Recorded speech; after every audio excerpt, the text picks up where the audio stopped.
Hello everyone, in this video I'll be showing you how to cheese Yellow Long in Black Myth Wukong. So there's a few strategies to make this fight a whole lot easier, and there's a way we can cheese the mechanics of this boss. Now to start off, I'd recommend using the Umbrella Abyss version of your transformation here, as we can apply Chill to him, and this helps a lot if you have the Pluck of Many and starting off with that Immobilize there. As you can see, we're able to chunk down a bunch of his health. Do that attack there with the heavies, the Withering Winter, that's going to slow him down and give you a bunch of extra damage in to start off pretty good. Now, if you're like I am with a fight, you'll be able to get the Umbrella Abyss form about 3 times.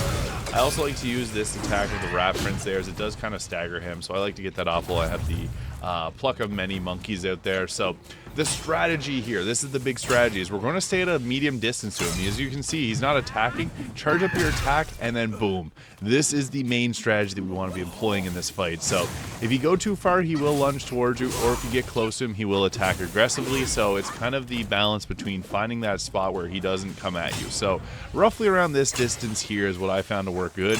You can also use the environment to kind of work for you and not against you, since you don't want to get stuck on the walls there. But you can stay at a distance here, charge up that attack, and wait for your other attacks to come.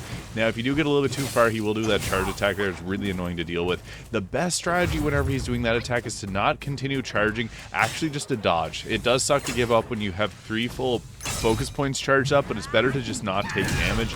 And whenever you release the attack there, another thing you want to be paying attention to is you want to do it from a bit of a distance. You won't want to get too far away or too close.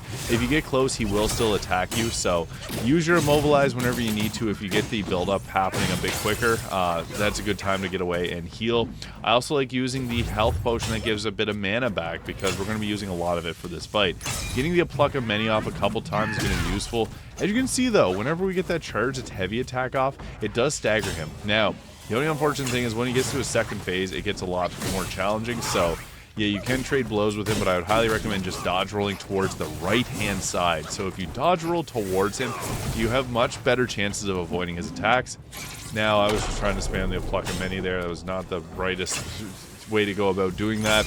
But we were able to get it back quickly there. So that charge heavy attack being our best friend in a lot of instances, and finding the right distance. This may take a couple attempts to get comfortable with what the right distance to stay away from is, but also the timing for that attack there. As you can see, I was able to get that off before he hit me, and we just did a little jump cut there. So Immobilize is a good time to get some heals in, and then use your Umbrella Abyss again.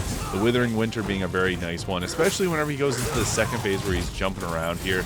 I end up using up my transformation to give me a little extra health here, because he does hit really hard in this phase. Now, yeah, I lost it because he hit me multiple times, but I would have went down as Wukong, so it was a good thing I had the transformation there. So it does help whenever he goes into that phase. However, you can also use the Wind Tamer whenever he goes into that to bring him out of his flying around part. So that can help a lot too, because he is a bit frustrating when he's flying around. But this is just about overall your survivability. So even if you have to take a few extra moments to stay a bit away from him so that you can charge up your attack, or if you need to dodge roll towards him a bit more, take whatever you need to be able to wither down that last bit of health, because I find that he is a little bit more aggressive near the lower half of his health. Another strategy that I found to help out a lot is when you're dodge rolling towards him, is try to stick to the backside of him, and then whenever you can, retreat. You want to be sprinting a lot during this fight. So you can see here, I was able to get this attack off here, and I didn't get hit. So that is pretty much the closest limit you can get, or that's pretty much the limit to getting those charge heavy attacks off. Also, don't be afraid to go into your summon whenever you get the chance to, especially when the health gets really low, and try to build up that special attack.